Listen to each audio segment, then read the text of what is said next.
نحمده ونصلي ونسلم على رسوله الكريم اما بعد فاعوذ باللہ من الشیطان الرجیم بسم اللہ الرحمن الرحیم۔ اللہ رب العزت کے صفاتی ناموں میں ایک صفاتی نام ہے المتکبر، سب سے بڑی بڑھائی بزرگی والا۔ اب تک متکبر لوگ یہ سمجھتے ہیں کہ اس کا معنی عربی کے متکبر کا اردو میں معنی ہے کہ غرور کرنے والا، تکبر کرنے والا، جو اردو میں ہم سمجھتے ہیں۔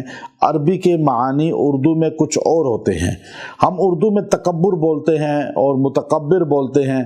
وہ اردو کا متکبر ہوتا ہے کسی کو حقیر سمجھنا اور خود اپنے آپ کو بڑا سمجھنا۔ اللہ کے صفاتی ناموں کا کوئی معنی بھی ظلم پہ یا جبر پہ دلالت نہیں کرتا، بلکہ رحمت پہ دلالت کرتا ہے۔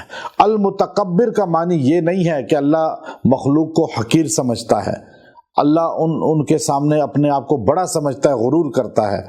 اللہ ان چیزوں سے پاک ہے۔ المتکبر عربی میں معنی یہ ہے کہ سب سے بزرگی والا، بڑھائی والا، شان والا، اور مخلوق ساری اس سے ڈاؤن ہے رتبے میں۔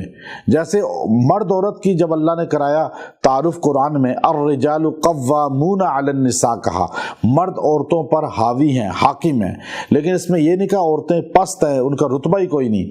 یہاں رتبہ گھر کا بتایا کہ گھر میں ایک سربراہ ہوتا ہے، اللہ نے وہ مرد کو بنایا ہے۔ باقی رتبے میں بعض کا تو عورتیں مرد سے بہت آگے ہوتی ہیں، جیسے سیدہ عائشہ رضی اللہ تعالیٰ عنہ، سیدہ فاطمہ رضی اللہ تعالیٰ عنہ، پوری کائنات کے غوث کتب ابدال جمع ہو جائیں، ان کے پاؤں کی جوتے کی خاک کو نہیں پہنچ سکتے۔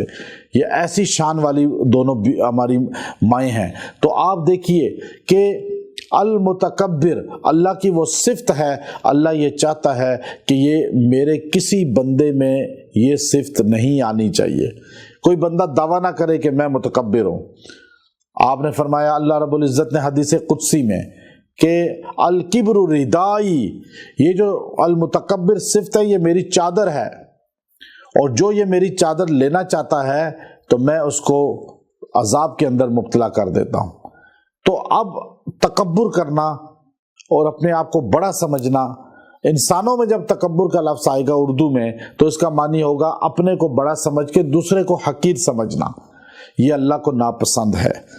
جنت کو بنا کے اللہ نے اعلان کیا کہ اے جنت الفردوس، مجھے قسم ہے اپنی ذات کی کہ تجھ میں تکبر کرنے والا داخل نہیں ہوگا۔ تو تکبر کرنے والا اللہ کے ہاں ذلیل ہو جاتا ہے۔ آج آپ کسی کو حقیر سمجھیں، کسی کو اپنے سے چھوٹا سمجھیں، اور کسی کی غربت، کسی کی مال کی کمی یا کسی کے علم کی کمی کی وجہ سے آپ اسے حقیر سمجھیں تو آپ اللہ کی نگاہ سے گر جائیں گے۔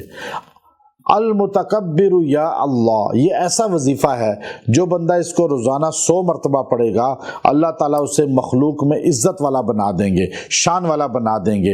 اور اگر آپ کسی جگہ انٹرویو دینے جا رہے ہیں تو آپ المتکبر یا اللہ یہ پڑھتے جائیں، امیگریشن یا انٹرویو میں اللہ آپ کو کامیاب کر دے گا۔ وآخر دعوانا الحمد للہ رب العالمین۔